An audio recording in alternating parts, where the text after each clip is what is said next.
Glory to Jesus Christ. Ayan.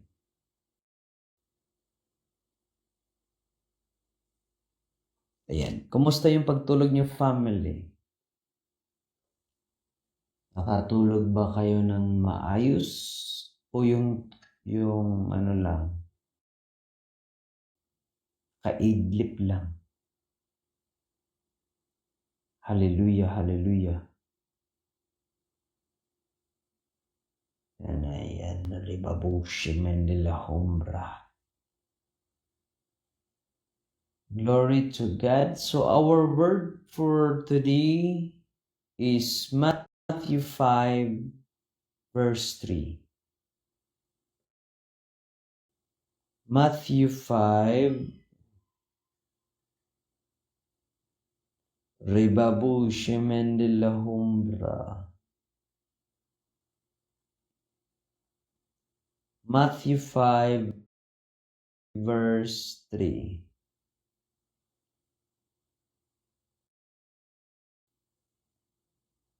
Okay.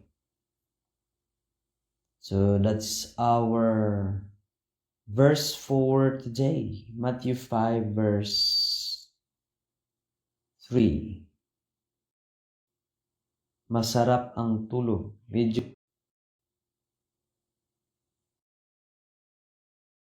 Ayan. So I've been posted in Matthew 5, verse 3. Yan. Okay. Matthew 5, verse 3. So ilibin pa sa kanila. Blessed are the poor in spirit, for theirs is the kingdom of heaven. Now, remember, family of the living God. Last night, our topic is about the dryness or the dry place. Okay? Dry place sanctuary. O rebabu shemen de la humbra. So good morning sa lahat ng OFW, no? Hallelujah. Good morning, Nak Jeanette. Still working pa po, Pastor, no? Hallelujah. Still working until now. Hallelujah. What time is it? Here is 4 a.m. Hallelujah. So, okay lang pala talaga na makinig kayo. While poor in spirit, for theirs is the kingdom of heaven. Parehas lang kami in IB version. Hallelujah. Good morning, woman of God, Rose Thunder. Okay, hallelujah. 12 AM sa kay Gracia. Ay, man. Okay, Vera Marcos San Juan, bulahan ang miilas sila kabus sa mga butang nga espirituhanon kay maangkon nila ang paghari sa Dios. Ayan. Take note ha. Butang sa espirituhanon. Okay? Remember, family of the living God, as I told you, we don't have any wisdom, our own. Everything that we have comes from the Lord. So, in this case, magkaparehas po sila or same or connected po ang Psalms 5:3 sa ating topic kagabi. It is connected. Okay? So, and acceptable to the Lord. Okay? Acceptable to the Lord. So, when we talk about acceptable to the Lord, it is righteousness. It is holiness. So you must full of effort just to do what is right for the glory of God. Now, as what is being said here in Matthew 5:3, that you will gonna inherit. Hallelujah. Nawala yata yung napin ko. Saan ba yun? Ayan. You will gonna inherit the kingdom of heaven. So,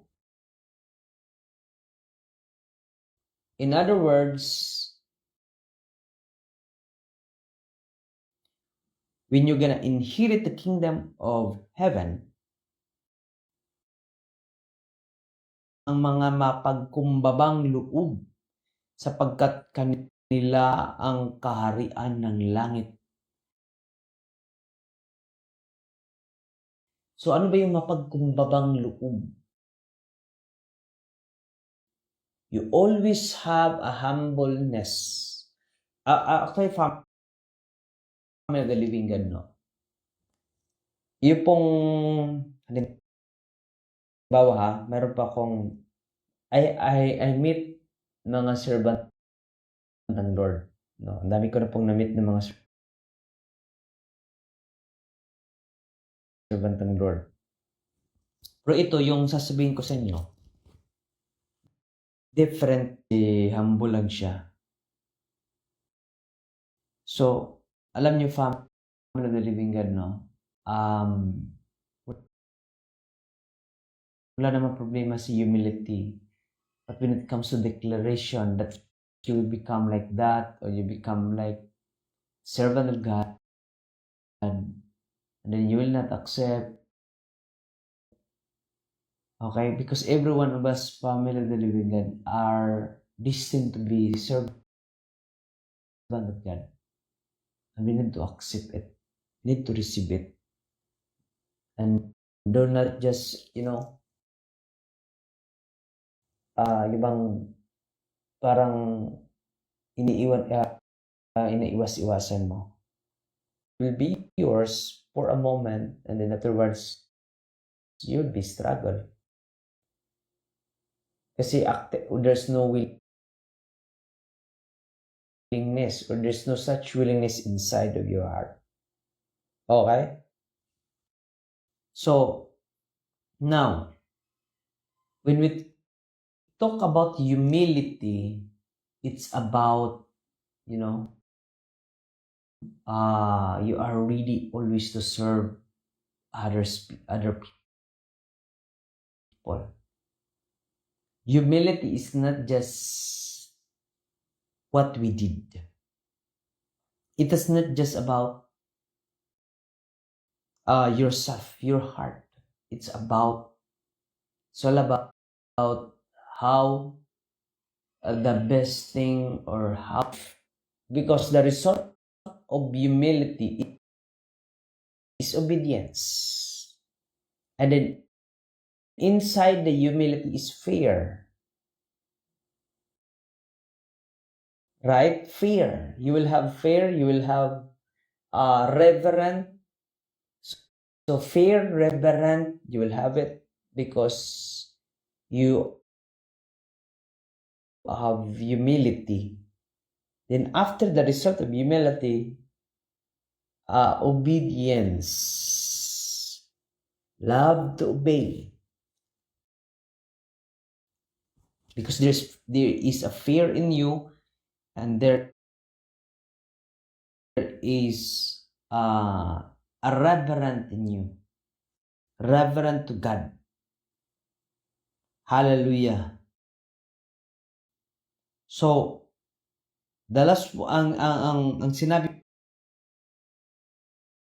po sa huli dito is, there is the kingdom of theirs is the, now, alam natin, family of the living God, na how the question, most people that I encounter how to offer themselves to the Lord. So mayroon na pong mga tanong na i-offer yung sarili sa Panginoon. Hallelujah. Diba sabi sa pinag-usapan natin kagabi, it's about dryness, full of exert of goodness and righteousness and holiness, purity. Full exert of effort to do all things just to maintain what is right, who you are in front of God. Hallelujah. Ma-evaluate mo talaga, no? Yung sarili mo kung servant ka nga talaga o hindi. Kasi if you are not exerting effort, it means you are not a servant of God. Why you are not exerting effort? Because you are going to empty yourself, empty everything, empty from wickedness, empty from negative mindset, negative thoughts, negative heart, negative spirit. You are emptying, going to sprout. Of course, that's the mean that you are growing. When the plant grow and bear fruit, or shall we say bear like flower. So in short, there's happening or transformation happens in your life. Okay? Meron pong nangyaring transformation sa buhay mo. Bakit? Kasi yung nagdilig po sa inyo is ang Panginoon. Okay.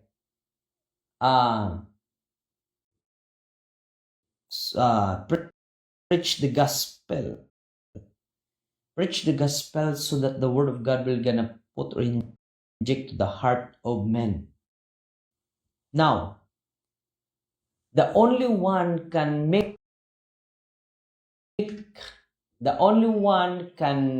them grow, the plants inside the heart of men, is the Lord. Either if we're gonna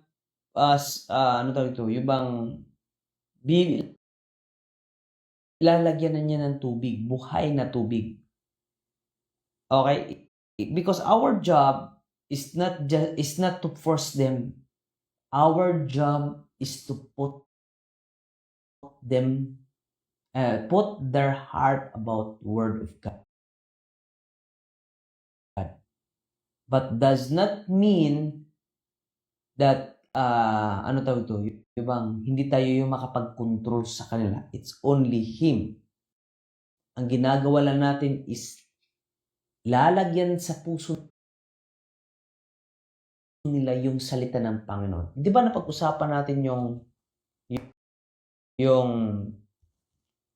bang patungkol po sa yung bang di po maganda yun. Kasi if truly your ministry is working with the Holy Spirit, of course, ang ilalagay talaga ng maayos sa isang pastor, yung salita ng Panginoon doon sa puso ng tao. Yun yung target. That's the target of a servant of God. Okay? Because why? We are exerting effort to do what is right. Exerting effort. Every situation, you are exerting effort. A righteous, a holy, purity.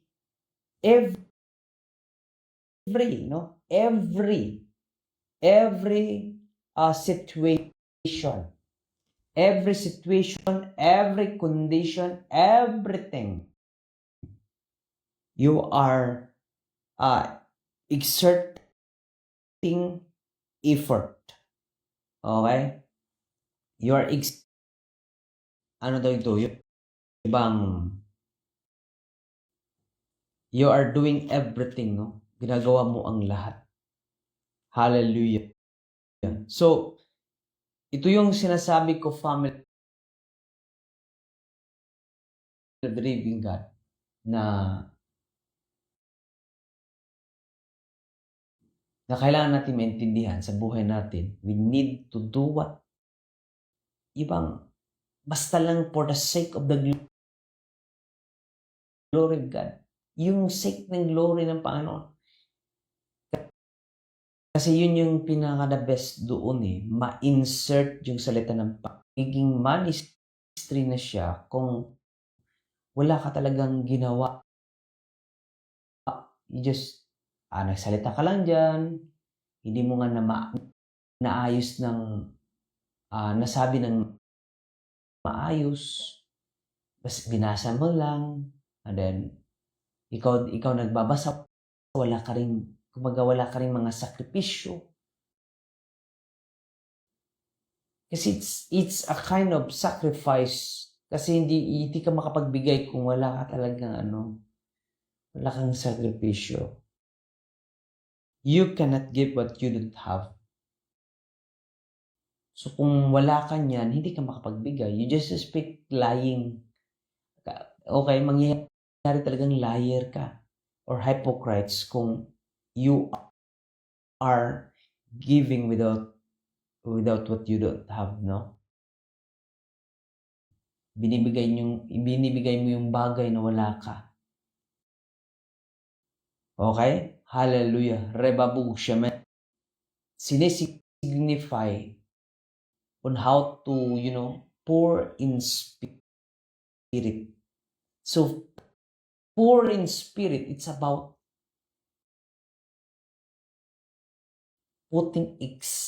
exerting effort. I-exert mo talaga yung lahat ng effort mo for the glory of God. Hindi yun yung, kasi ang humility family is reverence and fear. Humility is a reverence and hindi po pwede na you know God pero wala kang respeto. Okay? Walang respeto. Kilala mo Panginoon pero wala kang galang. Wala kang takot. Okay? So, if we're gonna dive in and understand more about the Word of God, that why we should put to the deep of our heart so that it will be grow. Kasi yung putting, talaga, yung exerting effort talaga is yung bang tama, you will feel the love of God. Okay? The love of God. So, kailangan mong, kumbaga, ibigay ang mga magagandang bagay. Okay? Hallelujah. Pero when it comes to yung bang reverence and fear or humility, so kailangan mo talagang, kumbaga, total exert of effort na. Okay? Hallelujah. Because it does not mean pag sinabi nating poor in spirit, ano tawag doon, yung bang mahina ka na. Yes, andun na yung kahinaan, pero when it comes to how the Lord works in your life, yung weakness mo nakadepende sa Panginoon, but your heart and mind have reverence and fear. Okay? May reverence na at saka takot sa Panginoon. So, yun yung result, yung poor in spirit because you depend on God. Our thought is this. We have fear. No. Our thought is this. When we talk about poor in spirit, wala na. You are you are stressed. You are burden. Hindi po. Tignan nyo ng maayos ha. Basahin natin ulit. Saan ba yun? Hallelujah. Blessed are the poor in spirit, for there is the kingdom of heaven. Yung kingdom ng heaven, ibinigay na sa kanila, nandun na sa kanila, presence of God. It's a sign of rejecting the presence of God. You are blind. Why you are worried? You forgot that God is a God of evil. You forgot that God is a God of omnipotent. Okay? So, that worriness or anxious or anxiety cause you to become blind in the spirit. Blind about the presence of God. Because you did not acknowledge how He loves you. Okay? So this is the important thing that I'm gonna remind everybody. Hallelujah. Thank you, Lord. So, okay, saan ba yun yung verse? Ulitin ko. Basahin. Blessed are the poor in spirit. Poor. So you are dependent. Because we know that Satan or Lucifer is already came from heaven. He is already with God. He knows the Bible's will, the verses well. But when it comes to fear and reverence, yun yung tanong, mayroon ba? So, if you claiming to yourself without any fear or reverence to God, so you don't have any poor in spirit. Kasi poor in spirit is depending on God eh. Okay? That's the humility works. That's the meaning of humility, fear, and reverent to God. Okay? Fear and reverent. And you need, kasi pag fear and reverent, you need to exert effort. Everything into righteous.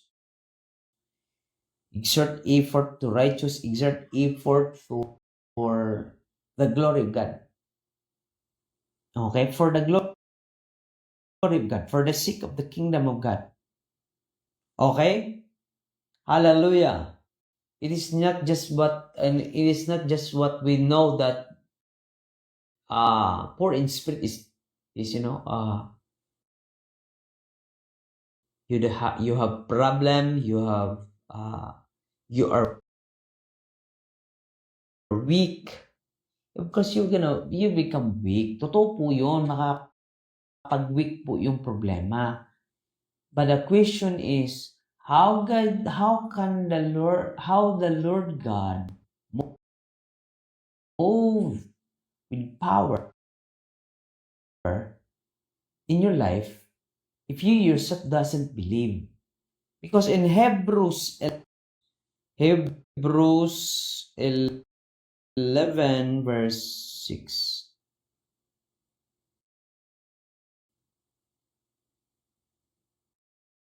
Okay? I'm gonna paste in our ayan.